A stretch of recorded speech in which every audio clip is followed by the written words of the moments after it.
अनिश्चितताओं से भरा हुआ है। यहाँ कब क्या होगा, कहाँ होगा, कैसे होगा, किसी को भी नहीं पता।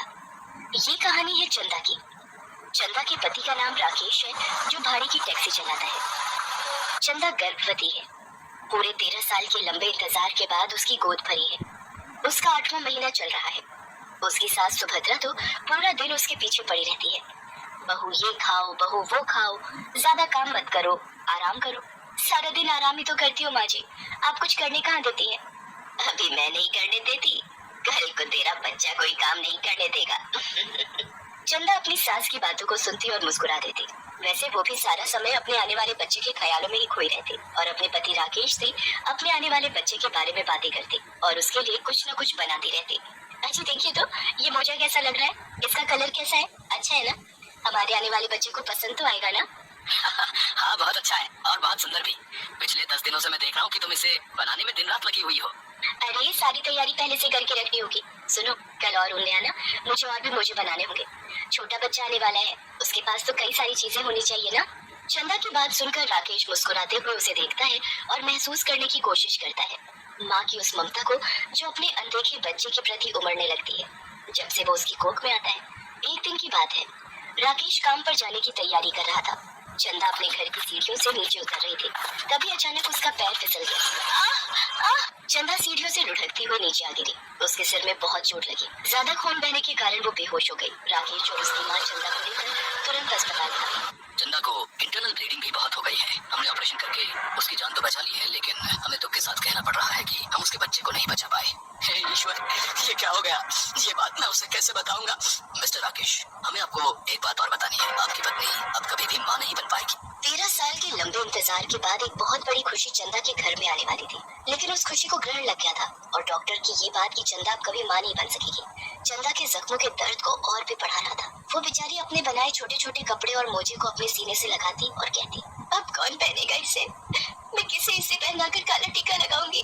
भगवान क्यों, क्यों भगवान क्यों, क्यों मुंह से निवाले को छीन लिया, क्यों सूनी कर दी मेरी कोख हमेशा के लिए। चंदा दुखों के उस सागर में फंस गई थी जहाँ हर ओर दर्द ही दर्द था और उस दर्द के कारण चंदा ना तो ठीक से खाती न ठीक से सोती। उसकी सास उसे समझाती और राकेश को भी उसे समझाने के लिए कहती, लेकिन राकेश भी उसे क्या समझाता? उसका दुख भी तो कम नहीं था। हाँ वो मर्द था तो उसे मजबूत दिखाना उसकी मजबूरी था, लेकिन चोरी छिपे वो भी रो ही लेता था।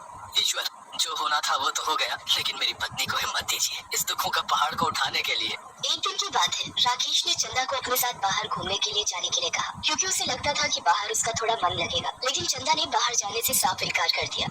चंदा देख, मैं जानता हूँ कि तेरा दुख बहुत बड़ा है, लेकिन हमेशा दुखों में तो नहीं रह सकते ना। अरे तूने देखा है कि कैसा हाल बना लिया अपना। अगर तुझे कुछ हो गया तो मेरा क्या होगा, माँ का क्या होगा? तू जानती है ना, तेरे बिना मैं एक पल भी नहीं सो पाऊंगा। राकेश की बात सुनकर चंदा ना चाहते हुए भी सिर्फ उसका दिल रखने के लिए बाहर घूमने के लिए गए। वो अपने मोहल्ले से कुछ दूरी पर ही गए थे, तभी उन्हें मोड़ पर काफी भीड़ लगी। चंदा और राकेश वहाँ गए तो उन्होंने देखा कि सड़क किनारे दूध की बच्ची पड़ी है और वो लगातार रोए जा रही है। आसपास खड़े लोग उस बच्ची को देख रहे हैं, लेकिन उसे चुप कराने की बजाय उल्टी सीधी बातें कर रहे हैं। किसी की नाजायज औलाद है। अरे जब पालने की औकात नहीं होती तो पैदा क्यों करते हैं लोग इसे?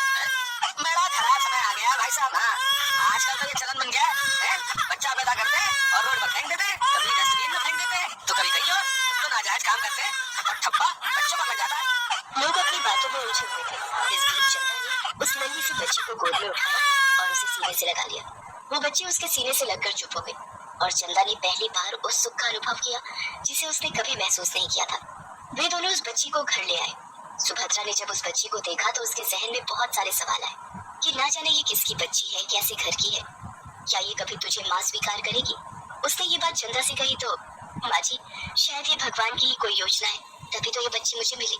क्या हुआ कि मेरी गोद नहीं भर सकती, लेकिन मैं माँ तो बन ही सकती हूँ और इसके लिए बच्चे का कोख से जन्म लेना तो जरूरी नहीं। कृष्ण भगवान भी कहाँ यशोदा मैया की कोख से जन्मे थे, लेकिन उन्होंने माँ से बढ़कर प्यार दिया था उन्हें।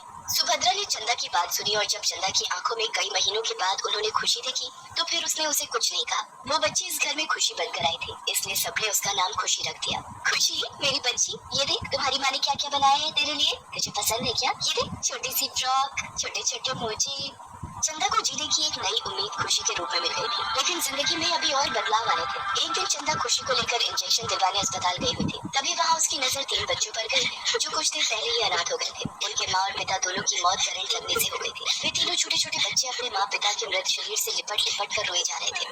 बाबा बाबा उठो ना, बाबा उठो ना।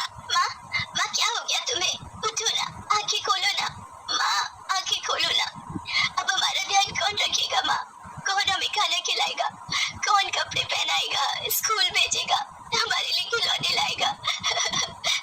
चंदा ने उन बच्चों को रोते देखा तो उसका कलेजा फटने लगा। उसे ऐसा लगा कि ये बच्चे उसके हैं और अगर वो उसका ध्यान नहीं रखे तो कुछ भी हो सकता है। इसलिए उसने कुछ नहीं सोचा और उन्हें गले से लगाते हुए कहा, बच्चों, मैं तुम्हारी माँ हूँ, तुम लोग बिल्कुल परेशान मत हो, मैं रखूंगी तुम्हारा ध्यान। चंदा उन तीनों बच्चों को घर ले आई। सुभद्रा ने जब उन बच्चों के बारे में उससे पूछा तो उसने उसे सारी बातें बता दी। इस बीच राकेश भी आ गया था। बच्चों को देखकर उसे भी दया तो आई, लेकिन उसके मन में एक ही सवाल आ रहा था कि मैं एक मामूली टैक्सी ड्राइवर हूँ, एक बच्चे को तो किसी तरह पाल ही लूंगा, लेकिन 3 और। चंदा ने सिलाई का काम शुरू कर दिया। उससे पैसे आने लगे तो दोनों की कमाई से बच्चों का गुजारा ठीक से चलने लगा। लेकिन शायद ईश्वर ने कई और बच्चों के लिए चंदा की गोद निर्धारित कर दी थी। कई और बच्चों के द्वारा उसे माँ पुकारना था। इन 4 बच्चों के बाद चंदा 8 और बच्चों को अपने घर लाई। उनमें से कोई सड़क पर भीख मांगता था तो कोई अपाहिज था, कोई अंधा था तो किसी का दिमाग ठीक से विकसित नहीं हुआ था। तो उसके घर वालों ने ही उसे छोड़ दिया था। क्यों फिक्र करते हैं आप? 12 बच्चे हैं तो क्या हुआ? हम इन्हें पालने के लिए और मेहनत करेंगे, दिन रात एक कर देंगे, लेकिन इन्हें तकलीफ नहीं होने देंगे। इन्होंने बहुत तकलीफें झेली है, ये इतना आसान तो नहीं है बहू। माँ, आप लोग साथ देंगे तो सब आसान होगा। मैं तो इतना जानती हूँ कि ये सब ईश्वर का लिखा हुआ है। तभी तो जिसकी कोख से एक बच्चे का जन्म भी नहीं होना था वो आज 12 बच्चों की माँ है। राकेश ने टैक्सी चलाना छोड़ दिया और उसने अपनी खाने पीने की दुकान शुरू की। सुभद्रा और चंदा उसका पूरा साथ देते। ईश्वर की कृपा और उन गरीब मासूमों की दुआ का ही परिणाम था कि उनकी दुकान खूब चलती थी। 12 बच्चों की माँ के नाम से वो दुकान इतनी फेमस थी कि लोग दूर दूर से उसकी दुकान में आते।